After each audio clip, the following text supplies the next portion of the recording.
Ngayong gabi sa tanan, mustorya ako kaninyo kang sangka istorya nga may title nga ang tayhe ag ang suam.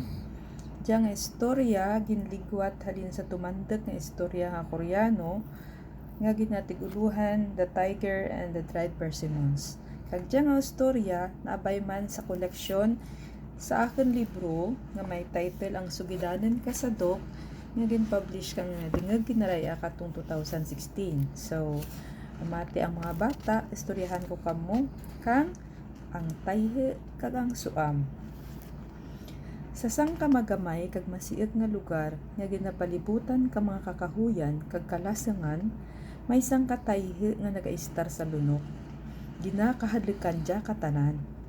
Sa kada paglati ka bulan, nagagwa dya para manghalit ukon mamahag sa mga kabalayan. Saan nga paghiri-hiri kag pagtadag ka mga aksadan sa mga pamalay, ang mga katawhan nagakerudeg sa tuman nga kahadlok. Wara ti may nagapangahas nga maglagaw sa kagabihen, ilabirenggid kun lati ang bulan. Sang kagabi, samtang madilim ang palibot, kag ang lati nga bulan natabunan kang madamol nga galem, nagwaliwan ang tayhe kag may tuyo nga mamahag. Halin sa lunok nga ana ginaistaran, nag-agtudya sa mga pamalay. Malinang ang palibot, wara ti nagatimag-timag. Gulpi lang, may nabatian ang tayhe nga hibi ka bata halin sa sangkapayag. Nagpangulong-ulong ang tayhe kag hinay-hinay nga nagtikang parapit sa payag. Kang hana na nga linglingan ang payag, gulpi lang may nabatian tana nga limag kasangka babae. Hipes, may bahoy sagwa. Wara naghipes ang bata, padayon dya sa paghibi. Wara nahadlok sa pamahag kananay. Hipes, may aswang sagwa. Bulun ikaw karoon kag kanon. Wara kyapo naghipes ang bata. Gindugangan na pagani ang tiyabaw. Natingala ang tayhe kun andet wara nahadlok ang bata. Ano aya ni tsura na kadya? Wara nahadlok sa bahoy kag aswang. Nadugangan ang pagkatingala ka tayhe. Nagtindig dya kag liwan naglingling sa bintana. Sige gihapon ang hibi ka bata. Diyan ron ang tayhe. Diyan lang sa idalong bintana. Hambal ka nanay. Nahangyas ang tayhe sa ana nabatian.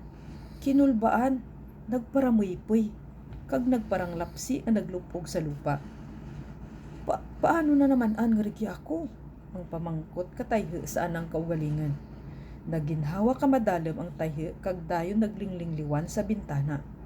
Sige gyapon ang ibi ka bata. Wara gyapon ti patimaan nga nahadlok.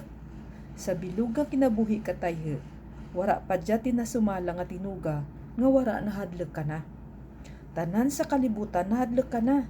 Nga bisan sang kamit lang kang anangaran, nagakudeg sa kahadlok. Nadugangan ang pagkabalaka katayhe. Liwan naghambal ang nanay. Paghipos ron. Jairon hud ang suam. Lagi-lagi naguntat ang hibi ka bata. Daw ginhurupay. Gulpi lang naglinong. Bisan ginhawa, wara ti mabatian ukon mabatyagan. Natingala ang tayhe kung ano nga sahay katinuga dyang suam. Kinulbaan ang tayhe. Laban-laban, mas gamhanan, mas maperes, kag mas karadlekan ang suam nga dya kaysa kanakot. Gulpi lang may nagpusdak nga mabugat sa analikod.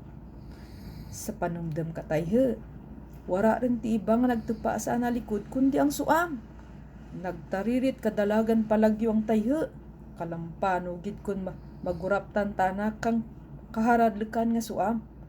Ang nagsilid sa pinsar ka tayhe samtang nagadalagan. Ang wara naman ang katayhe, ang nagtupa gali sa nalikod, amo ang sangkatakawan nga naglumpat halin sa atep kabalay. Nasalaan katakawan nga baka ang tayhe. Ang takawan, daw mapatay man sa tuman nga kahadlok, kang namarasmasan nang, nga ang anang ginasakyan, bagat baka, kundi sang katayhe. Nagdalagan kag nagtumpilak ang tayhe, agad maliwas kag mahulog ang kaharadlekan nga suam, nga nagakabit sa ana likod. Kagat man ang pangyabot katakawan sa likod katayhe. Hadlok man ta na mahulog, hay naman na nga oras matabo dya. lapak-lapaken kita nga buhi katayhe hasta madunot.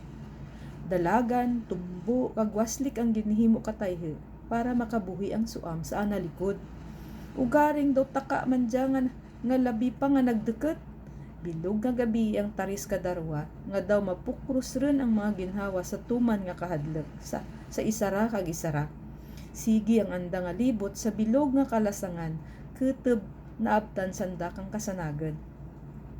Mayadlang hay ang takawan, may nakita nga nagbuyok nga sanga kang kahoy. Amuto ang anang ginkamras kag ginpangyabutan. Dayon na saka sa kahoy kag nagpalipod sa mga sanga kag dahon. Hay, salamat nakalampuas gid man ako sa tayhe, pinsar katakawan.